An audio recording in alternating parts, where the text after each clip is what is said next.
commence, comme j'ai dit, les 13 attributs. C'est que la semaine dernière, on a parlé des différentes personnes qui pouvaient, au bout du compte, se remettre en cause leur possibilité d'arriver au monde futur par rapport aux ouvrages qu'ils lisent, par rapport à la remise en cause et la plaisanterie, et le côté cynique qu'ils auraient à l'égard de tout ce qui relève de la vérité, du bien et de la morale, c'est-à-dire d'Akadosh Baruch Hu, ou le fait de manquer de respect à autrui, d'être profondément méprisant à l'égard de l'autre. Tout cela, encore une fois, ou d'appeler son prochain par un sobriquet qui serait malvenu. Tout cela, encore une fois, mettait l'homme dans de mauvaises conditions pour pouvoir, au bout du compte, aller dans le monde futur.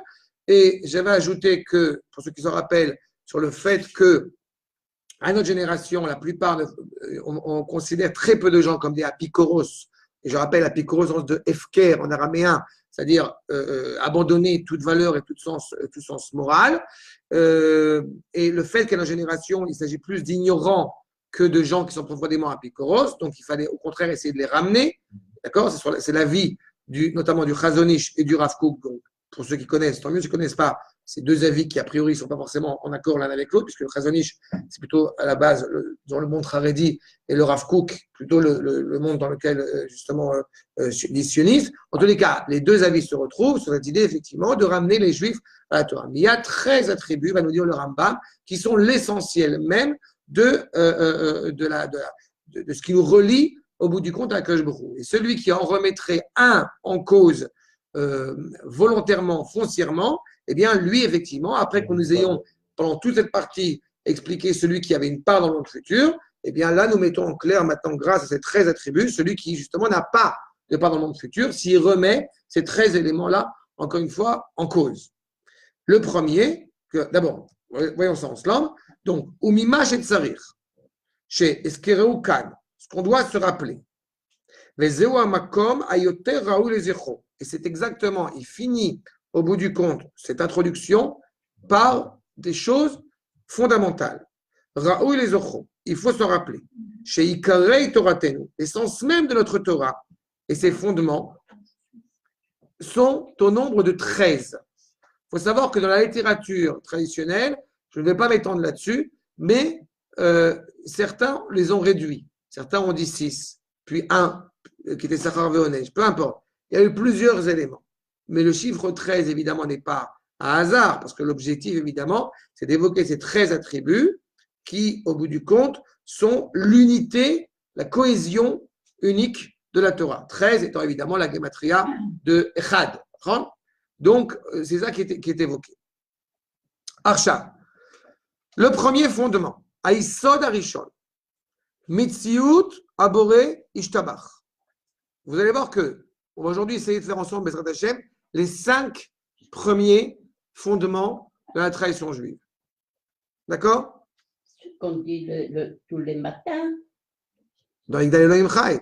Donc, on avait fait un cours sur. Dernier Mamin.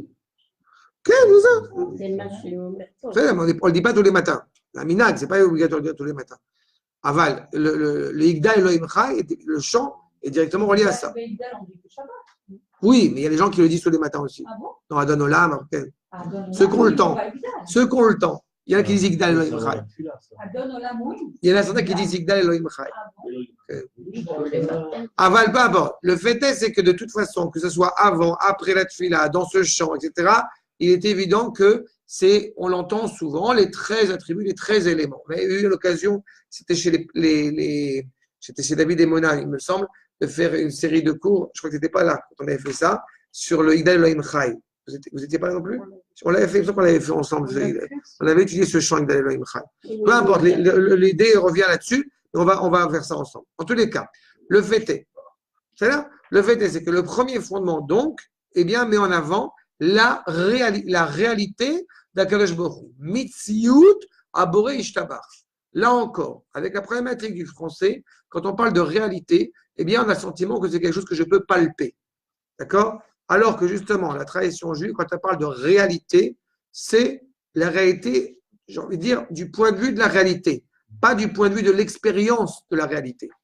C'est-à-dire que s'il y en a un seul qui existe vraiment, c'est Akadosh Baruch Hu. D'accord? Toute ton existence est relative. On va y revenir. Veu, Sheyesh Sham, il y a là-bas, Nimtsa Beofen Hashalem, She Beofen Hametziut. Il y a là-bas celui qui est totalement parfait dans tous les aspects de la réalité. C'est où là-bas? C'est là-bas. C'est partout. Justement, le partout, il est dangereux. Il est vrai, mais il est dangereux parce que quand on dit partout, ça va justifier, ça va cautionner chez certains l'idée de dire que Dieu n'est pas présent qu'en Eretz Israël. Ah ouais. Donc, ce n'est pas une question de savoir que justement il est présent en Eretz Israël ou en dehors d'Eretz Israël. Il est présent là-bas. Là-bas, ça veut dire quoi? Ça veut dire que de toute façon, même à l'échelle la plus idéale de l'humain, il n'empêche qu'il restera toujours une distance entre le créateur et la créature. Mais dans ce là-bas, cela implique qu'au-delà de mon entendement, donc ce n'est pas une question de savoir seulement Eretz Israël ou en dehors d'Eretz Israël, c'est une question par rapport à la présence d'Akadosh Baruch Hu. Exactement. Mais l'endroit que Akadosh Baruch Hu a décidé que c'est en cet endroit-là uniquement qu'il a décidé de se révéler, c'est en Eretz Israël.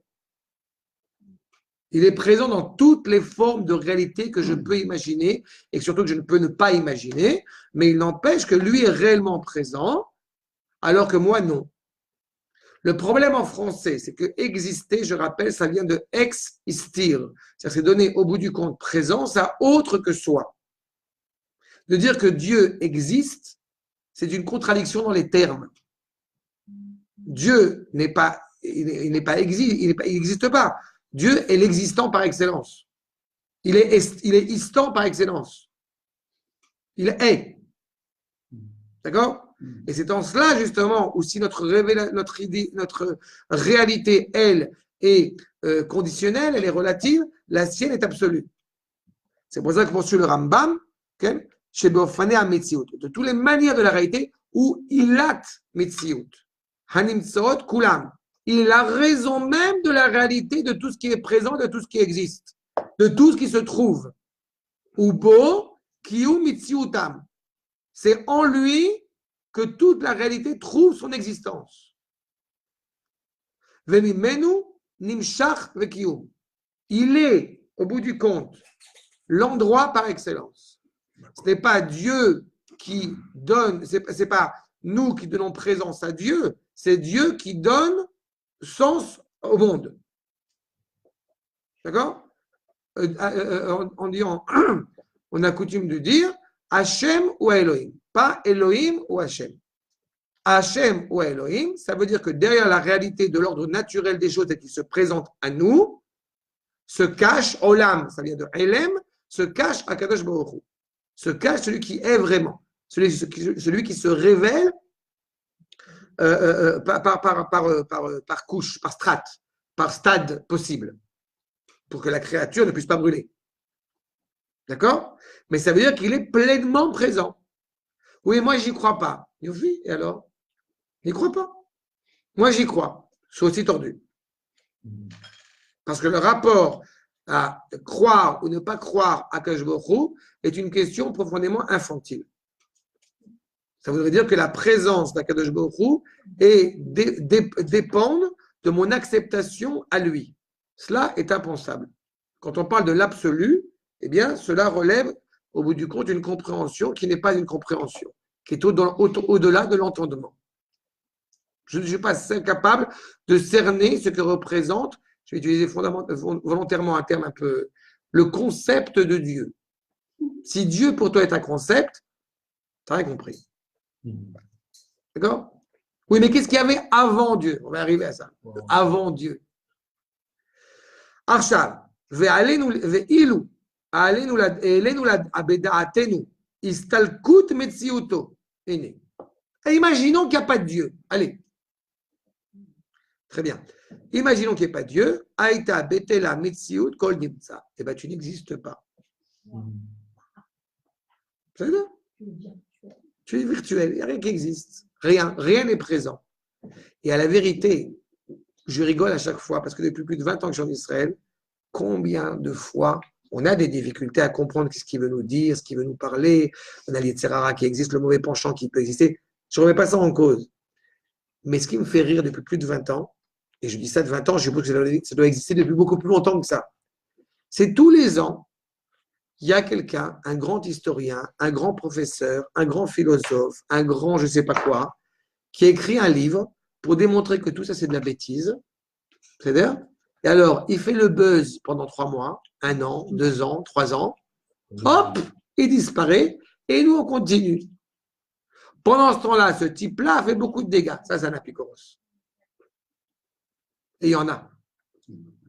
Comment il s'appelle, l'homo sapiens, ce modéus, là? Celui-là, le chien boit, la cabane passe. Exactement. Exactement. J'arrête pas d'entendre parler de lui, mais moins par les Israéliens. Mais je l'avais évoqué. Mais c'est pas seulement ils n'ont pas de spiritualité, ça va plus loin que ça. C'est une volonté féroce qui est motivée par l'orgueil. Tu peux être malheureusement aussi très spirituel et très orgueilleux, ça existe aussi. Le fond du problème, c'est justement ces gens-là qui veulent essayer au bout du compte de se donner à eux-mêmes une réalité et d'en négliger une autre. Akadosh Baruch Hu te donne un esprit, te donne une force, te donne une capacité intellectuelle à faire de grandes choses. Fais-les avec force, avec noblesse, pas pour détruire.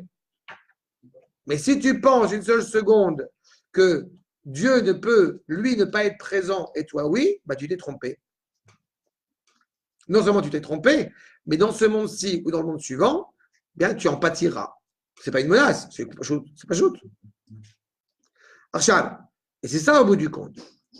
Donc si Betela Mitziut Kol Nimtsa, donc voilà, du coup tout est annulé.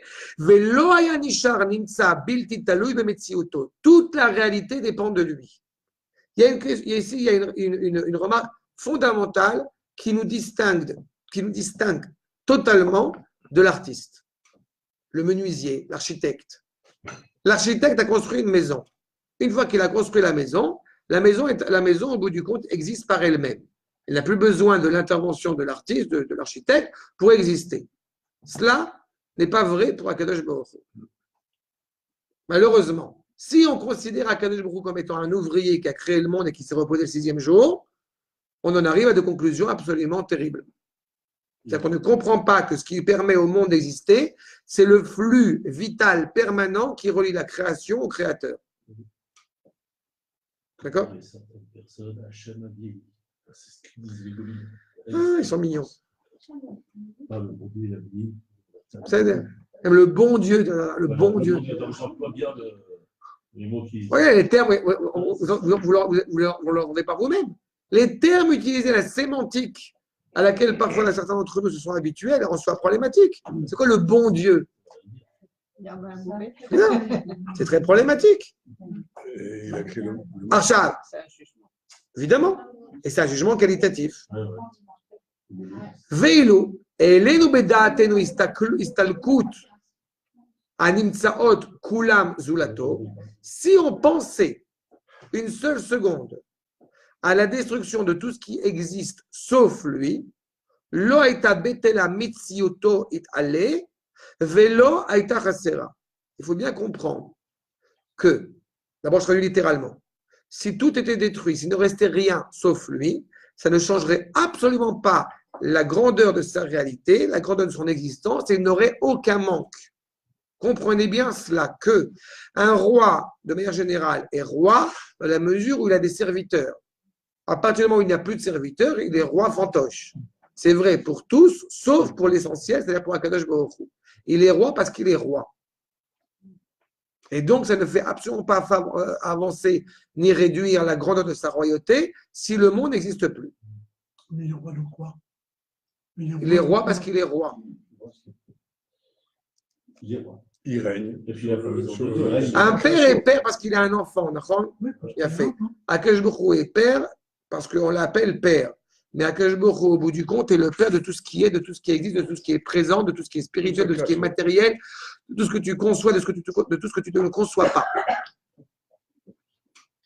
Même de tout ce que tu ne conçois pas. Il est roi des rois.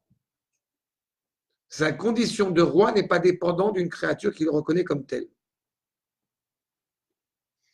Il n'y a pas que l'homme. En plus, c'est ce que je dis, de tout ce que tu conçois, de tout ce que tu conçois, de tout ce que tu ne conçois pas. N'oublie pas non plus qu'il y a des créations qui sont des créations, effectivement, Vous avez trois types de création. Il y a une création qui s'appelle physique, il y a une création qui s'appelle spirituelle, il y a une création qui est physique, mais qui a aussi une animation spirituelle, mais il y a une création qui est, j'ai envie de dire, on dirait en hébreu, mamashi, mais qui n'est pas mouchashi. Elle est vraie, mais elle n'est pas du tout palpable. Ce qui est le cas notamment des anges tutélaires. Ce sont des créatures célestes. Ce sont des créatures, mais célestes. Donc il est roi de toute façon, peu importe sur quoi, en l'occurrence. C'est par bonté, on en parlera, quand on arrivera à ça, on en parlera, qu'il va justement permettre à la créature de s'associer avec lui. D'accord? Mais au bout du compte, regarde ce qu'il dit la suite. Les fichouit allez bilti zakouk. Il n'a absolument pas besoin pour sa réalité d'autre que lui. Mitsiuto zulato. Vekol maché zulato. Tout ce qui est autre que lui. C'est pas grave. Tout ce qui est autre que lui. Min asechalim. Resonolioma amalachim. C'est quoi qui est autre que lui? Ce sont les anges tutélaires. Mais ça reste au bout du compte relié à lui. D'accord? V. Garme agalgalim. Les astres. Ou Mash et Tartem. Et ce qui est en dessous de lui. Ce qui est en dessous d'eux. Il pourrait décider de les détruire eux aussi. De détruire. Bien sûr. Bien sûr. Bien sûr. C'est le maître à bord. Seulement, il a créé des réalités. Des réalités qui nous dépassent, d'accord?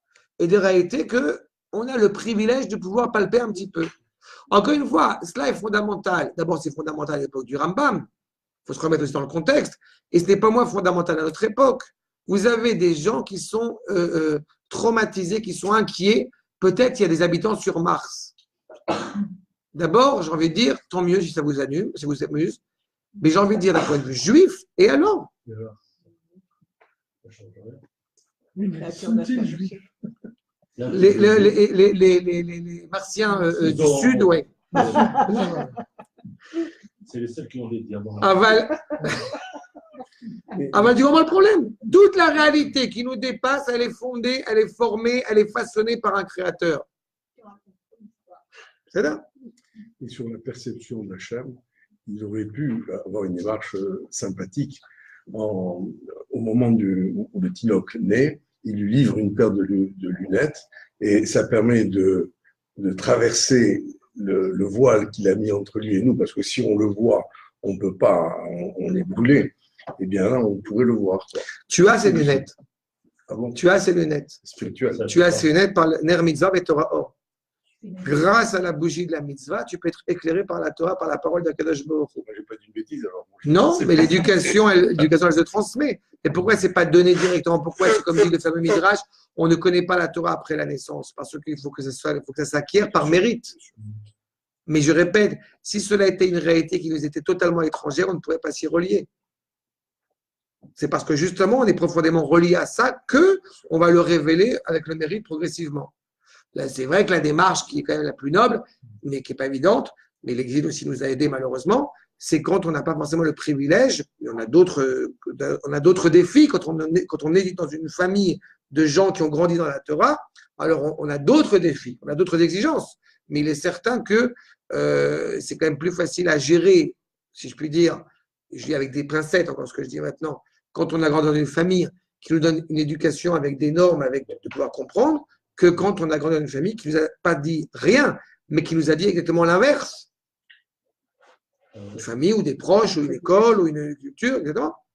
Mais en tous les cas, il n'empêche que, vous voyez que c'est toute la réalité au bout du compte, qui est même moins grande, moins éloquente que les cieux, que les astres, etc.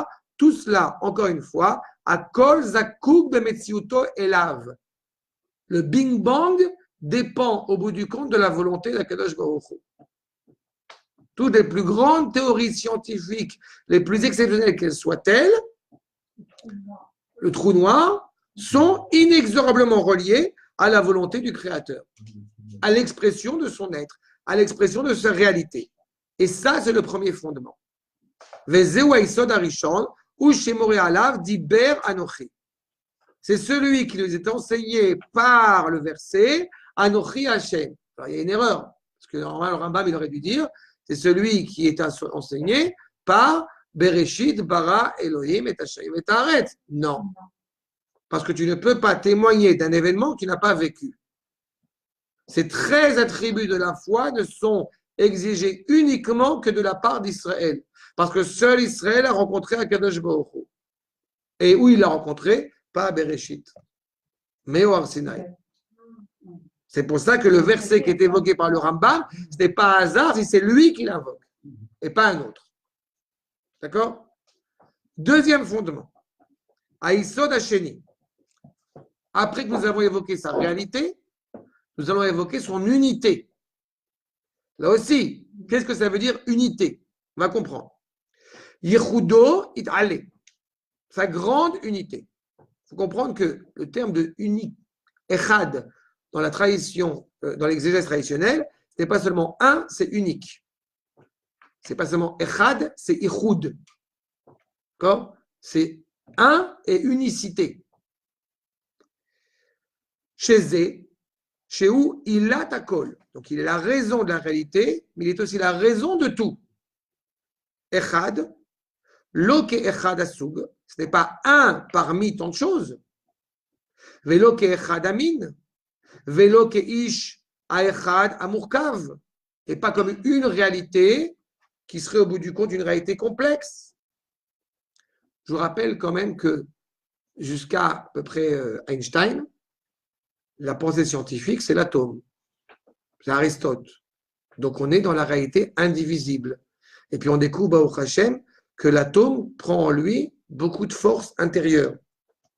C'est-à-dire que ce qu'on a appelé genre la considération indivisible, c'est atomos, je crois, indivisible, cache derrière lui une réalité subdivisible énormément. Il a fait, mais ça veut dire qu'au bout du compte, on était persuadé, jusqu'il n'y a pas si longtemps que ça, qu'il y avait une réalité qui était indivisible. Donc, quand on parle d'une réalité qui est unique, on va revenir après avec le troisième point, toutes les réalités que nous pensons comme étant des réalités une et uniques et indivisibles sont toutes, au bout du compte, des forces divisées.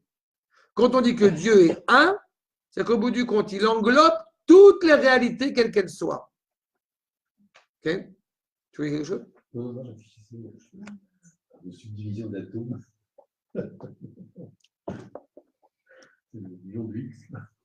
Le boson X. Le lion de X.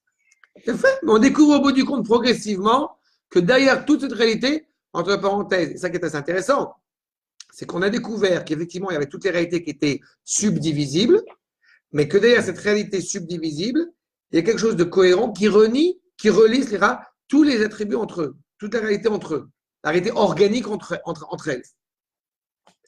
Le fait est, Asher itchalek les achadim rabim. Encore une fois, vous avez énormément de réalités qui, au bout du compte, se subdivisent en plusieurs unités. Velo echad kegouf apashut, aechad beminyan. Et pas seulement non plus comme un corps qui, au bout du compte, serait un par son compte. Quand on dit je vois, c'est pas moi qui vois, c'est mes yeux qui voient. Mais on dit je comme il y avait une cohésion organique. Non, Akadosh Baruch Hu, c'est pas au bout du compte un ensemble d'éléments isolés qui se relient en eux. Asher Yekabel Achaluka. C'est clair que on verrait justement une distinction entre chaque chose. Et la Ensof. Non. À l'éternité. Non. Et là, où Itale Echad. Il est un. Unique. Be'achdut she'en kamota achdut be'shum panim. Comment est-ce qu'on peut être à la fois la grâce la plus absolue et la justice la plus absolue? On ne peut pas. L'humain ne peut pas. Le Rambam, cette pensée absolument fabuleuse. Exactement. À l'époque où il écrit ça, c'est impressionnant. J'ajoute. Abraham et Yitzhak, je l'ai dit souvent, sont deux réalités qui a priori sont totalement opposées. Et pourtant, ils sont ensemble. Ils révèlent cette unité d'Akadosh Baruch Hu. Vezé Haïsod Hasheni. C'est le deuxième postulat. Ve'hu shemori alav ma'amar, Shema Israël, Hashem Eloheinu, Hashem Echad. Si on avait dit Shema Israël, Hashem Eloheinu, Echad, on aurait dit au bout du compte, oui, chacun a son Dieu. Vous avez votre Dieu qui s'appelle le Dieu d'Israël. Moi, j'ai mon Dieu qui s'appelle Jésus. Chacun a son Dieu. Si on avait effectivement évoqué cela, alors on aurait pu dire éventuellement, oui, vous êtes une tradition monothéiste. Et nous ne sommes pas une tradition monothéiste. Exactement.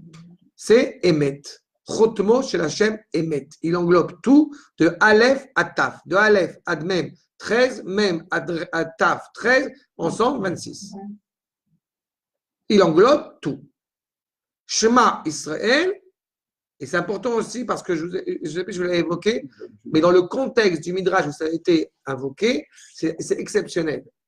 C'est Yaakov Avinu qui est dans son lit, il s'apprête à mourir, et les enfants qui sont autour de lui, dans la même disposition que dans le Mishkan, dans le désert avec les tribus qui sont autour, et il a une grande inquiétude, est-ce qu'il y a avoir une subdivision dans le peuple, et les enfants disent Shema Israël Saba, Hashem Eloheinu, Hashem Echad.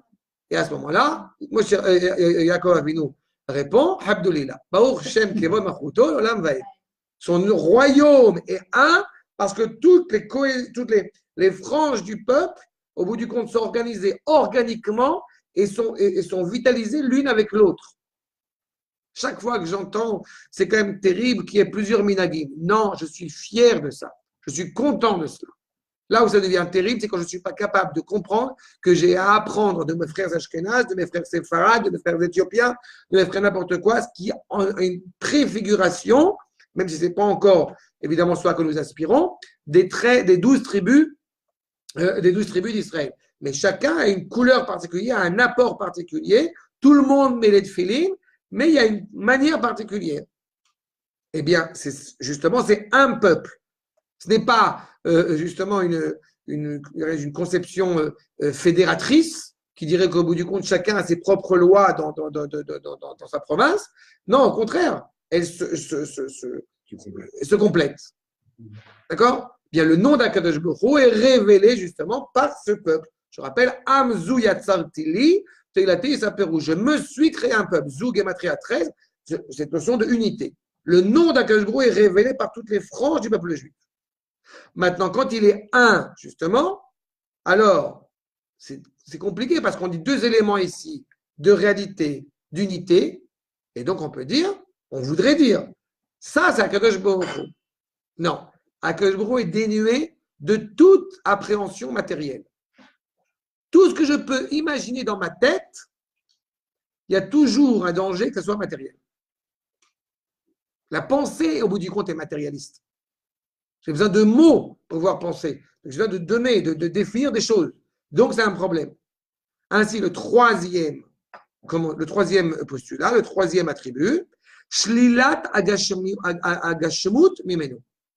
Ne pas penser en termes matériels. Mais Dieu, il nous aime quand même. Dieu, il nous entend. Dieu, il nous écoute. Véo. Mais le Rambam, il va affronter ça, parce qu'on ne peut pas faire autrement. On en parle de ça. Les oreilles, la main de Dieu. Yad chazaka ou bezroa netouya. Véu sheze, aechad eino guf, belo koar shel guf. C'est-à-dire qu'au bout du compte, il est un, sans être un corps, ni la force du corps. Et pourtant, quand effectivement, il ouvre la mer, il ouvre la mer. Les Égyptiens qui tombent au Hachem, ce n'est pas une allégorie, c'est vrai. Velo yahareru, merot agufot. Et donc, du coup, eh bien, il n'y a pas de mouvement, il n'y a pas justement de noix, menoucha, il n'y a pas de repos. Les plaies, c'est pareil quand tu les envoies. C'est vrai, c'est des vraies plaies. Pour l'homme, il va l'apercevoir comme ça. Mais lui, de son côté à lui, il n'y a pas de mouvement. Je m'empresse, je me calme, je vais vite. Ça ne marche pas. Donc, Dieu s'est reposé le 6e jour. Lo be'etzem, velo be'mikre. Pas par essence et même pas en acte. Et pourtant, il nous parle comme ça. Les fichach, shalelu memenu. Donc, il lui a enlevé tout qualificatif, le Chachamim, Aleim Shalom, Achibou ve'aperoud, de se relier et de se séparer. Ve'amrou, lo yeshiva, velo amida. Les Chachamim vont enlever tout attribut qu'on pourrait lui donner. C'est dans le traité de Chagiga, dans la Gemara. Il ne s'est pas assis, il ne s'est pas mis debout, lo oref, velo ipouille, il n'a pas tourné, il n'a pas détourné son cou, ni ken tourné son cou. Et pendant dans la Torah, on dit Asterasti, on l'a vu avec Purim, il se cache. Je cacherai ma face.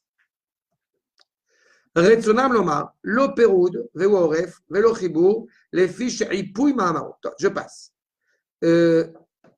Parce qu'on le voit, il donne plusieurs citations, plusieurs versets qui montrent qui dans ce sens-là. Cependant, sauter deux lignes, il ou ayagouf. Ayadomé les goufim. Si c'était un corps, il aurait ressemblé à des corps, à des réalités matérielles. Les kol masheba bechedve à Kodesh. Mais pourtant, et donc il nous met évidemment, il affronte la question qu'on va se poser.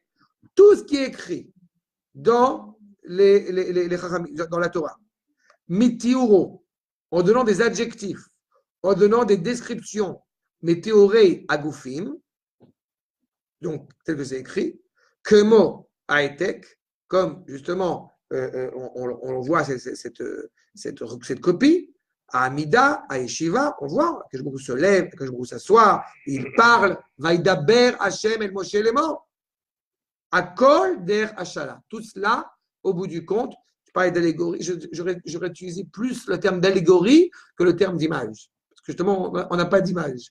Mais on a une métaphore, on a une allégorie. Ça veut dire, on a dit qu'Akadosh Baruch Hu n'a pas besoin de nous. Et pourtant, on amène des sacrifices. Et on a tout un ensemble de halachot qui nous disent exactement comment tu dois les amener. J'ai coutume de rappeler que si on amène une colombe et qu'on a sacrifié la colombe avec un couteau, le sacrifice est inapproprié. À l'inverse, si je prends cette colombe, cette perdrix ou cette colombe, et que je veux lui faire la shrita avec mon ongle, la viande est taref. Donc même si tu amènes le sacrifice avec des points très précis que Akadosh Baruch Hu a exigé de toi, il n'empêche que tu dois toujours comprendre que cela est au-dessus de ton entendement. Akadosh Baruch Hu n'a pas besoin de sacrifice et reconnaît que ce n'est pas de la philosophie. Ça veut dire qu'Akadosh Baruch Hu se met dans une situation de te laisser croire qu'il a besoin de toi. Kil shon bnei Adam. La Torah, elle parle comme la langue de l'homme. Allez expliquer à un enfant de 5 ans ce que c'est que la semence. Un petit garçon de 5 ans lui dit c'est quoi la semence? Il ne peut pas comprendre ce que c'est. Physiologiquement, et plus que physiologiquement, psychologiquement parlant, il ne peut pas comprendre. Donc, ce n'est pas la peine de lui expliquer. Si, mais par des termes qu'il peut comprendre. Combien de fois qui n'a jamais été confronté à cette question de l'enfant qui demande comment on fait les bébés? Alors, les choux, machin, les cigognes qui disent non. La réponse qu'on donne à un enfant de bas âge, c'est Akadosh Baruch Hu, papa et maman. Plus il grandit, plus on commence à lui donner un peu plus de choses qui l'interpellent. Mais vraiment, il se pose des questions, il ne comprend pas comment c'est possible. Achab, et l'avdil, mais c'est ça. Dibra à Torah qu'il chante Nadam. La Torah, elle s'exprime dans un langage que l'humain peut saisir. Mais si l'humain dit Akadosh Baruch Hu, il m'aime, tu vois, c'est écrit. Vous vous rappelez du début de notre étude? C'est un idiot, il n'a pas compris le pauvre. Tu dois comprendre qu'Akadosh Baruch Hu, ce n'est pas qu'il t'aime, c'est qu'il se révèle à toi avec amour. Pour que tu comprennes ce que ça veut dire. וכבר דיברו האנשים, בזה העניין הרבה, החכמים ont beaucoup parlé de ça. וזה היסוד השלישי, הוא שמורה עליו מאמר, כי לא ראיתם כל תמונה. Tu vois, vous n'avez pas vu aucune image. N'essayez pas voilà, ça y est, j'ai trouvé Dieu. J'ai compris qui il est. Quand quelqu'un commence à parler comme ça, c'est foutu. Tu te rappelles l'expression de Benogros? J'adore cette expression. Dieu ne se prouve pas, il s'éprouve. C'est ça. On le vit. Retzono lomar, lo isaktem oto bal tmuna. Ce qui était aux yeux des nations, mais une chose catastrophique. Pour eux, c'était l'expression de la bassesse hébraïque. On sert un Dieu qu'on ne voit pas. Alors qu'eux, ils ont des dieux merveilleux qui voient. Justement, de mettre des statues. Exactement l'inverse. Ils n'ont pas ce sechel. Les fiches où, comme je amarnu, eino gouf, velo koach shel gouf. Ce n'est ni un corps, ni la force d'un corps. Ce qui implique évidemment que comme adjectif, seul Akadosh Baruch Hu, entre guillemets, peut se révéler à nous avec orgueil, puisque seul lui est digne d'être orgueilleux. Qui gaoga. Sinon, on était orgueilleux, tu es toujours plus orgueilleux que quelqu'un et tu as raison d'être plus humble que quelqu'un d'autre. Puisque tu es plus fort et moins fort que quelqu'un d'autre. Mais le plus fort, c'est Akadosh Baruch Hu. Nos héros, c'est Akadosh Baruch Hu. Notre héros. Achal. Maintenant, qu'est-ce qu'il y avait avant Akadosh Baruch Hu? Aïsod Arevi'i. D'accord? Donc on a vu réalité, unité, donc immatérialité, non-matérialité, et ce qu'il y a avant Akadosh Baruch Hu. Encore une fois dans le temps. Et là encore, ok? Question du bon Hachem et tout, unité. Quelque part, tout ce qui existe, c'est lui. Et relié à lui. Et regarde. Pas et lui. Ah, d'accord. D'accord? Il n'est pas le monde. D'accord. Le monde est Dieu, mais lui n'est pas le monde. Relié, le monde est. Le monde est relié à Dieu, s'inscrit est relié à Dieu, mais lui n'est pas le monde. Ok. C'est une création de. C'est une création, une façonnation de Dieu. Quelque part, le fait qu'on existe, effectivement, prouve l'existence de Dieu. Ma'aedot, achukim, amishpatim, tu vas le dire dans la Haggadah de Pessah, quand le Chacham, il dit, il pose la question, Ma'aedot, achukim, amishpatim. Le premier témoignage, la première révélation d'Akadosh Baruch Hu, c'est le témoignage de l'existence d'un peuple qui s'appelle le peuple de Dieu, Am Israël. Ma'aedot. Ensuite, achukim. Je sais qu'il y a des choses qui me dépassent l'entendement, c'est achukim. D'accord? Et mishpatim, ce que Akadosh Baruch Hu m'a permis de pouvoir comprendre. Pourquoi ce n'est pas Ma'aedot, Amishpatim, Achukim? Parce que justement, tu veux mettre en évidence l'idée que tu es relié à l'absolu. Tu ne fais pas ça parce que ça, c'est pas parce que tu as décidé d'être juif que tu étais juif. C'est pas parce que tu as décidé que c'était sympathique de manger kasher que tu manges kasher.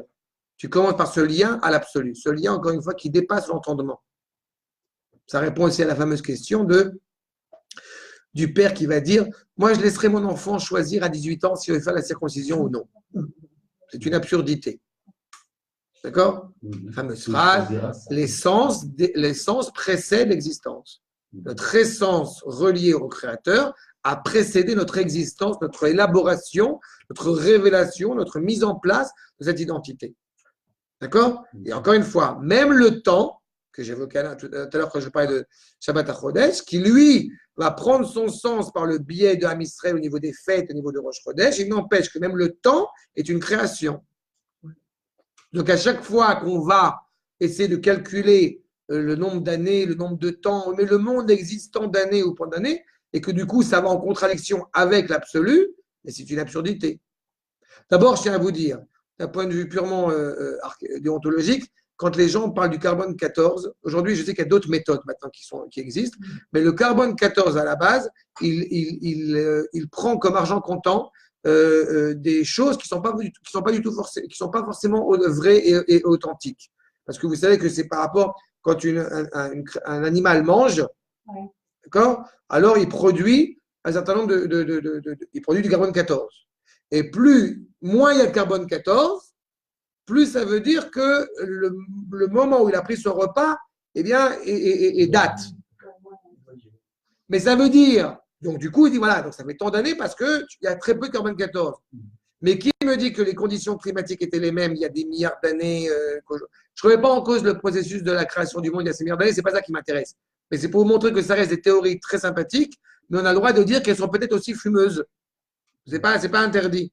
Le fait est, c'est que ce rapport au carbone 14 fait que rien ne me dit qu'on mangeait les mêmes choses, parce qu'on sait très bien aussi qu'il y a des produits qui produisent plus de carbone 14, qui génèrent plus que ça, que les animaux ne sont pas forcément tous les mêmes et ont tous les mêmes habitudes alimentaires non plus. Bref, il y a plein de choses qu'on n'a pas pris, il y a plein de postulats qu'on n'a pas pris en ligne de compte, mais on a émis cette théorie que ça fait telle ou telle période. Mais en tous les cas, peu importe le temps que ça prend, ça reste que le temps est une création. Et le temps étant une création, regardez ce que nous dit le 4e fondement, Sod HaRevi'i, Akademut, ce qu'il y a, au bout du compte, avant. La préhistoire, la pré. C'est pas préhistoire, Après, c'est Hachem. c'est pré, voilà. Veu, chez Zé Aechad Ametoar ou à Kadmon Be'echlet. C'est celui qui est avant toute chose de manière absolue. Vekol nimtza zulato areu bilti kadmon beyachas elav. Tout celui qui est autre que lui, eh bien, au bout du compte, est toujours moins premier que lui. J'aime souvent rappeler cette allusion. Le Satan, en français, il a un S majuscule. Le bon Dieu, parce qu'il y a Dieu du mal, il y a du bien. Le Satan, en hébreu, est un malach parmi les anges qui existent, qui a été créé par Akadosh Baruch Hu. Pourquoi il n'y a pas la question du libre arbitre dans tout ce qu'on a évoqué comme premier élément? Parce qu'on est en train de parler des attributs de lien qu'il y a entre Akadosh Baruch Hu et nous. Pas dans quelque chose qui est profondément humain. La compréhension du libre arbitre est une dimension humaine, ce n'est pas une dimension divine. Parce que le libre arbitre, justement, qui viendrait en contradiction avec Akadosh Baruch Hu, ça mettrait au bout du compte au même niveau Akadosh Baruch Hu et la créature. Et cela est impensable. Encore une fois, le problème de rationaliser les choses qui est totalement contradictoire avec Akadosh Baruch Hu. Je ne dis pas qu'on n'utilise pas son esprit, son intellect. Je ne parle pas de logique, je ne parle pas de cohérence, je parle de rationalisation. Oui, mais ça ne marche pas là-dedans. Oui, c'est pas grave. D'accord? V. Areyot leze. Bektuvot rabot. On en parle dans la Torah beaucoup. Le fait qu'effectivement, Akadosh Baruch Hu soit le premier de tout. Aïsod Arevi, ou Shemore Alav Mahamar, Morna Elohe Kedem. Akadosh Baruch Hu est l'essence même de tout. Il est l'origine de tout. Et sache, da, qui Aïsod Agadol, Ayoter Gadol, chez le Torah de Moshe Rabbeinu, ou Eyot Aolam Echudash. Le fondement même de la Torah de Moshe est le fait d'un monde qui est justement renouvelé. Imtsio Hashem, ou Baro Achar Aeder Agamo. La création ex nihilo implique qu'au bout du compte, il a fallu créer le nihilo pour créer le ex nihilo. D'accord? Le monde tel que nous le vivons est un monde qui, au bout du compte, provient de la volonté ultime d'Akadosh Baruch Hu qui a créé ce monde. Mais le monde n'a jamais été rien, puisqu'il y a la présence d'Akadosh Baruch Hu. Et la notion de rien, telle qu'on pourrait le comprendre, en évitant Akadosh Baruch Hu, n'a pas de valeur, n'a pas de sens. Ou, après avoir totalement justement créé cet espace vide, il a donné une place à ce monde. Les gens vont croire que, au bout du compte, Dieu naît avec l'existence du monde. C'est un phénomène historique, anthropologique, archéologique. Mais non, c'est que tu fais inscrire Dieu dans le monde, dans le temps, dans l'espace. C'est quoi le temps? Le temps, au bout du compte, c'est la rencontre entre un espace, si je puis dire, et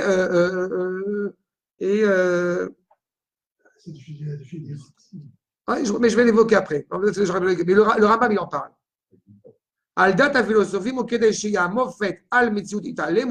Encore une fois, de comprendre que l'essence même de la réalité, qui est en soi assez miraculeuse, je dois dire, est absolue. Il ne faut jamais oublier que la première tradition qui amène au monde l'idée que le monde a été créé, c'est la tradition hébraïque. Aux yeux du monde, le monde n'a jamais été créé. C'est une continuité. Aristote, Adam Akadmon, c'est la continuité. D'accord? Alors que la Misraël a évoqué l'idée que le monde a été créé. D'accord? Et c'est ça qui est fondamental.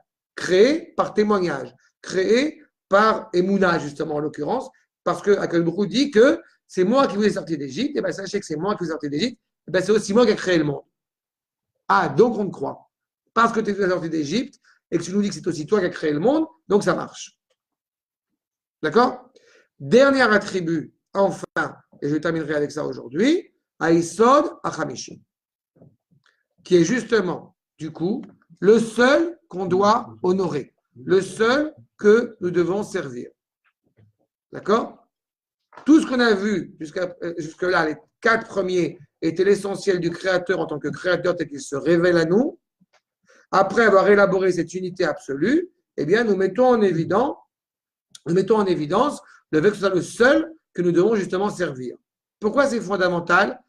Je vous le dis tout de suite à l'oral, avant de le voir dans le texte.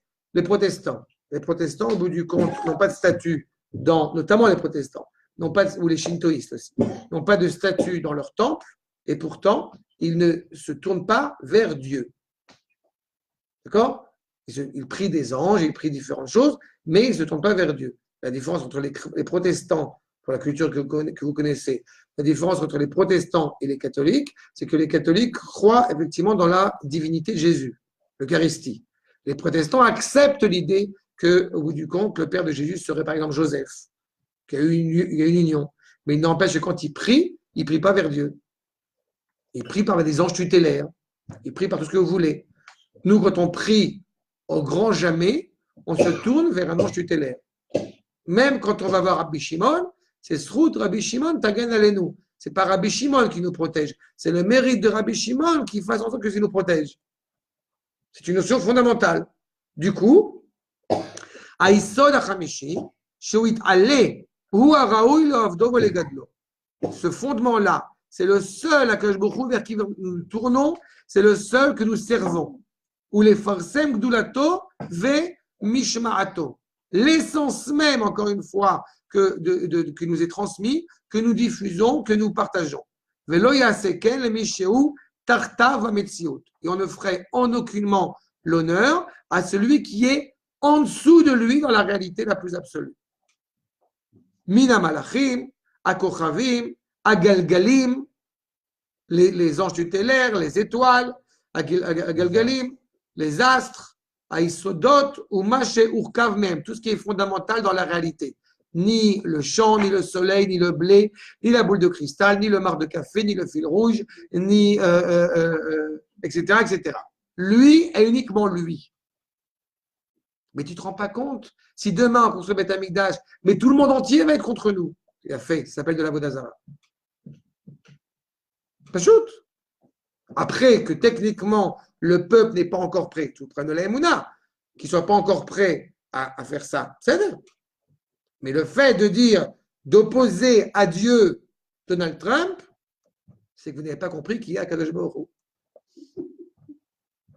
Les filles, Shem Kulam Mudba'im al Peulotehem. Toutes les actions du monde sont inscrites, sont dirigées par au bout du compte à Kadosh Baruch Hu. Ein Shilton Lahem, ils ne dirigent pas, Velo Bechira, et n'ont pas le choix, Biladei, Retsonoit Ale, si ce n'est la volonté du Créateur. Ça veut dire qu'au bout du compte, à quoi ça sert qu'on aille voter? À quoi ça sert qu'on participe? Parce que c'est l'exigence d'Akadosh Baruch Hu de participer.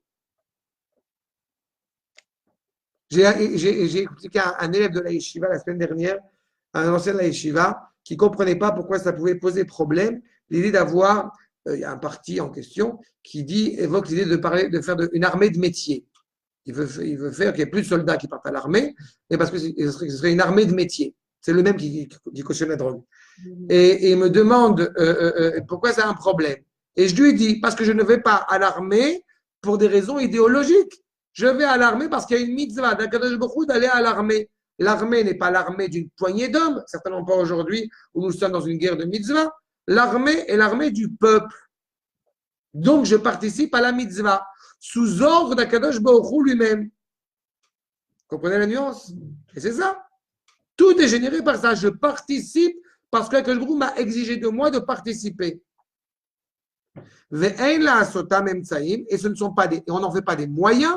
Là encore, il met l'accent sur deux notions. Un, l'idolâtrie. Deux, le chitouf. Oui, mais en fait, Jésus, ce n'est pas un Dieu, mais il participe.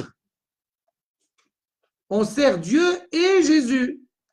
Et l'Avdil, le Rabbi, je ne sais pas qui. Non. Et là, Itale, Yechavnu, Amachashavot. Mais à quoi tu dois penser pendant que tu fais la prière? Est-ce que tu dois penser à Rabbi Shimon? Est-ce que tu dois penser au Rav Kook? Est-ce que tu dois penser au Rav Zini? Non. Tu penses à Kadosh Baruch Hu uniquement. Si je pense que grâce à Rabbi Shimon, à Rabbi Onapaki, il va il va me guérir, il va me donner Oui, mais par c'est la pas- sainte. C'est pas grâce à Rabbi Shimon. Tu demandes que le mérite de Rabbi Shimon puisse intercéder en ta faveur. Ah ben c'est très important, la nuance est fondamentale. C'est pas grâce à Rabbi Shimon que tu es sauvé. Mais moi, j'écoute chaque Et en plus, voilà, je vais dire, il y a une différence entre la prière quand tu vas sur le kéver du Rabbi Shimon et que tu lis des Teilim et que tu essaies de te rapprocher de la Kosh Borou et en ayant moins d'écran, en ayant moins de pagode grâce à Rabbi Shimon, que quand tu fais la prière de la Hamida où en aucune manière que ce soit, tu évoques le nom même d'un ange tutélaire, on ne l'évoque pas. Donc, elle va chomer, pas de Rabbi Shimon. C'est le mérite. Même pas du Rabbi, même pas du Rébé, rien. Tu ne te rapproches pas du Rébé, tu te rapproches d'Akadosh Baruch Hu. Quand on est sur une tombe. Et même sur une tombe d'un tzaddik, tu demandes que le mérite puisse enlever les écrans, j'ai dit, opaques entre toi et le Créateur. Mais c'est uniquement ça. Alors, comme je dis, ça dit Gozer des Kadosh Mekayem, Non, d'accord. Pour l'âme Israël, pour Ram Israël, Vadaï. c'est pas que je crois au tzaddik. Mais c'est tzaddik gozer, mais on parle d'un tzaddik qui est vivant en plus. Tzaddik gozer, Akadosh Baruch Hu mekayem, d'accord. Mais בסדר. Veyenouach ma shezulato. Et il va laisser tomber tout ce qui est différent de lui. Uniquement lui.